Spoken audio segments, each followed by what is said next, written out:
అండి welcome back to Singareni పిల్ల ముచ్చట్లు పార్ట్ 5 చూడని వాళ్ళు ఉంటే చూసేయండి. ఇది దాని కంటిన్యూషన్ పార్ట్ 6 అనమాట.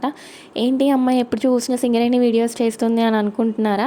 అందరూ ఏమేం పనులు చేస్తారు, వాళ్ళ కష్టం ఏంటి అందరికీ తెలుసండి. కానీ ఒక సింగరేణి ఎంప్లాయ్ పడే కష్టం ఏంటి, వాళ్ళు చేసే వర్క్ ఏంటి అనేది ఎవరికీ తెలీదు. నా చిన్న ప్రయత్నం ఇప్పుడు వాళ్ళు పడే కష్టం ఏంటి అనేది చూపించడమే నేను ఈ వీడియో యొక్క ముఖ్య ఉద్దేశం అనమాట. ఇక్కడ మీకు కనిపిస్తున్న ట్రాక్స్ ఏంటి, వీటి వెనకాల ఉన్న స్టోరీ ఏంటి, అదంతా నేను మీకు చెప్తాను. చాలా చోట్ల సింగరేణి అనే పేరు వినగానే మీకేంటి అన్నీ ఫ్రీగా ఉంటాయి, క్వార్టర్స్ ఉంటాయి, ఫ్రీ పవర్, ఫ్రీ వాటర్ అన్నీ ఫ్రీగా ఉంటాయి, ఫుల్ సౌండ్ పార్టీస్ అని చెప్పేసి అనుకుంటూ ఉంటారు. కానీ అలా ఫ్రీగా వచ్చేదాని వెనక వాళ్ళ కష్టం ఎంత ఉంది, వాళ్ళ రిస్క్ ఎంత ఉంది, వాళ్ళ హార్డ్ వర్క్ ఎంత ఉంది అని చూపించేదే ఈ వీడియో అనమాట. సో ప్రతి ఒక్కరూ ఈ వీడియో చూసిన తర్వాతనైనా మనం డైలీ యూజ్ చేసే పవర్ వెనక ఎవరి కష్టం ఎంత ఉంది అనేది తెలుసుకొని లిమిట్లో యూజ్ చేస్తారని మీ అందరినీ కోరుకుంటున్నాను.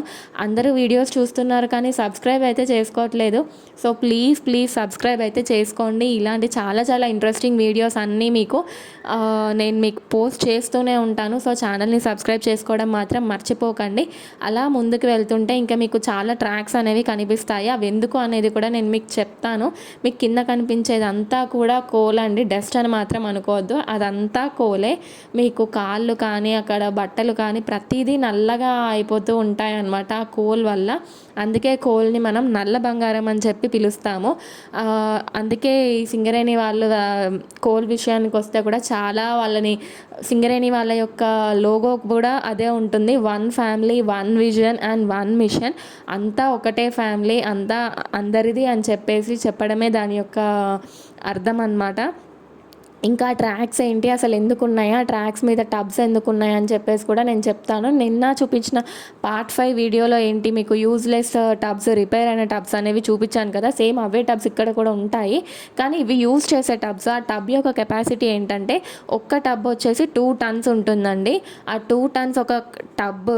అలా పర్ డేకి వచ్చేసి మనకి 300 to 400 టబ్స్ ఆఫ్ కోల్ అనేది మనకి ప్రొడక్షన్ ఉంటుంది.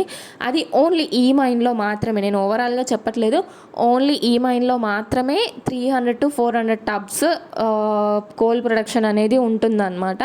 అలా మీరు ఓవరాల్ సింగరేణిగా చూసుకుంటే, అంటే ఓన్లీ ఈ ఏరియా అని మాత్రం కాదు, త్రూ అవుట్ సింగరేణి ఎక్కడెక్కడ మైన్స్ ఉన్నాయో అన్ని ఏరియాస్ కలిపి overall Singareni production per annum ఎంత ఉంటుంది అనుకుంటున్నారండి మీరు?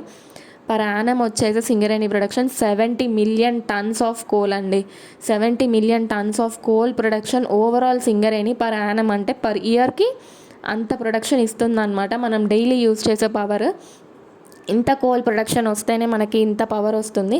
ఇప్పుడు అది ఏంటి అంటే 2 టబ్స్కి మధ్యలో దాన్ని లాక్ పిన్ అని చెప్పేసి అంటారనమాట. అది లేకపోతే ఆ 2 టబ్స్ అనేవి విడిపోతాయన్నమాట. సో అలా విడిపోయినప్పుడు యాక్సిడెంట్స్ జరిగే ఛాన్సెస్ చాలా ఎక్కువ ఉంటాయి. ఆ 2 టబ్స్ని కనెక్ట్ చేస్తుంది కాబట్టి దానికి లాక్ పిన్ అని చెప్పేసి అంటాము. సిమిలర్గా మీరు ట్రైన్స్కి చూసే ఉంటారు, 2 బోగీలని కనెక్ట్ చేసే పిన్, సేమ్ అలాంటిదే ఇది కూడా. అందుకే దాన్ని లాక్ పిన్ అని చెప్పేసి అంటారనమాట. అలా టబ్కి వెనక మీరు చూసుకున్నట్లయితే దాన్ని సాకెట్ అంటారనమాట. ఆ సాకెట్కి తాడు ఉంది కదా, అది మనకు తాడులా కనిపిస్తుంది కానీ అది ఐరన్తో మేడ్ అయి ఉందండి. అది కనుక కాలికి తాకితే మన బోన్స్ అనేవి విరిగిపోతాయి, లెగ్స్ అనేవి ఫ్రాక్చర్స్ అయ్యే ఛాన్సెస్ చాలా ఎక్కువ ఉంటాయి. అందుకే సింగరేణిలో ఏదైనా కూడా చాలా సేఫ్టీ మెజర్స్ తీసుకుంటారు. ప్రతి ఒక్కటి మనం ఎంత జాగ్రత్తగా ఉంటే మన లైఫ్ అంత సేఫ్ ఉంటుంది. లేదంటే ప్రాణాలు పోయే అవకాశాలు కూడా చాలా ఎక్కువ ఉన్నాయి. అంత రిస్క్ ఉంటుందన్నమాట ఈ మైన్ వర్కింగ్లో. మనం ఇంత రిస్క్ వాళ్ళు పడుతున్నారు కాబట్టే మనం ఇంత సంతోషంగా మనం ఇంట్లో ఉండి ప్రతి పవర్ మనం యూజ్ చేసుకోగలుగుతున్నాము.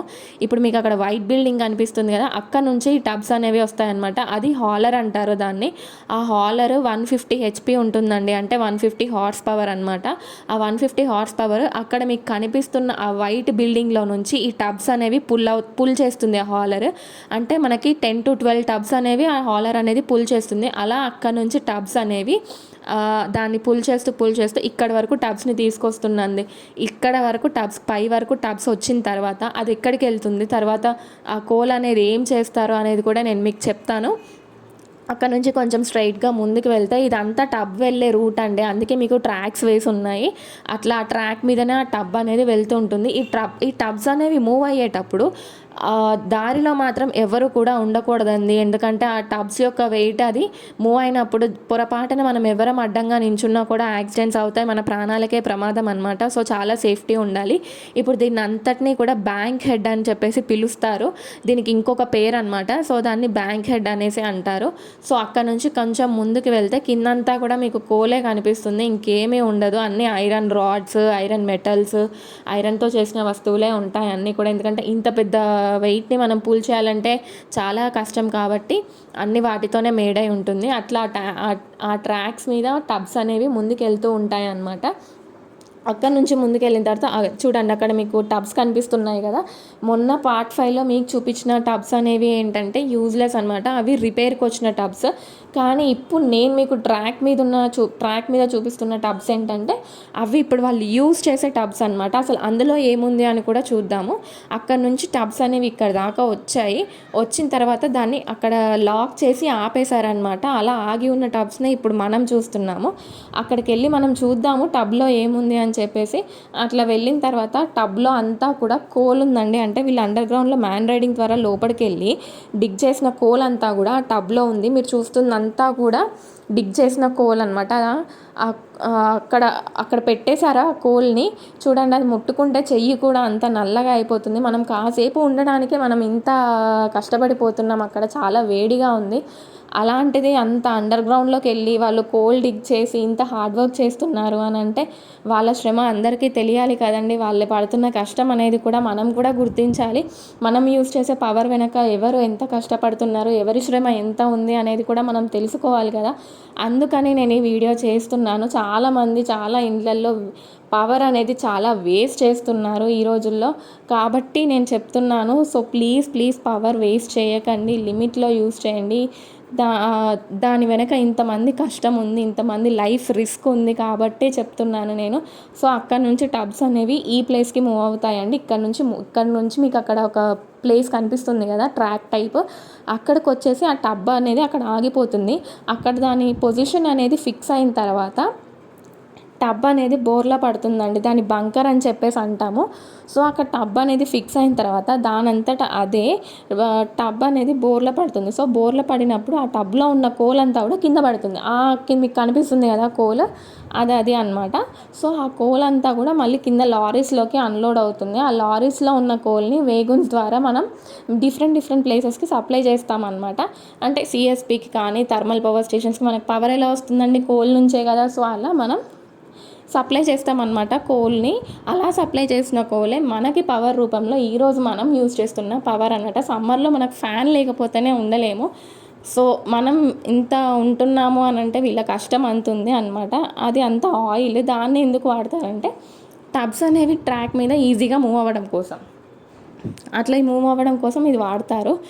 సో ఇవాల్టి వాళ్ళ కష్టానికి ఫలితమే రేపటి మన బంగారు జీవితం అండి. ఇది నేను కష్టపడి పని చేసి వాళ్ళ కుటుంబాలని పోషించుకునే ప్రతి ఒక్క పేరెంట్స్కి ఈ వీడియో డెడికేట్ చేస్తున్నాను. సో అందరూ చూడండి, లైక్ చేయండి, సబ్స్క్రైబ్ చేయండి. బాయ్.